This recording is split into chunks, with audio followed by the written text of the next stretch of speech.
আসসালামু আলাইকুম। আহিছোঁ তৰাগড় চাবলৈ। দেখুৱাই আছে আপোনালোকক তৰাগড় চাবলৈ আহিছোঁ আজি। এয়া টিকেট কাউণ্টাৰ ইয়াতে 3টা বজাত টিকেট কাটিব লাগিব।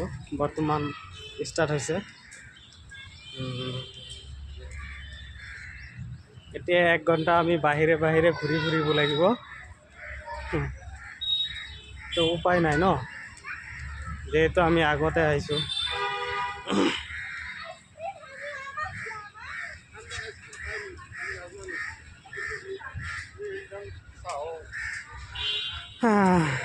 এক ঘণ্টা টাইমটো কটাব লাগিব আমাৰ, ইফাল সিফাল ঘূৰি চাই মেলি।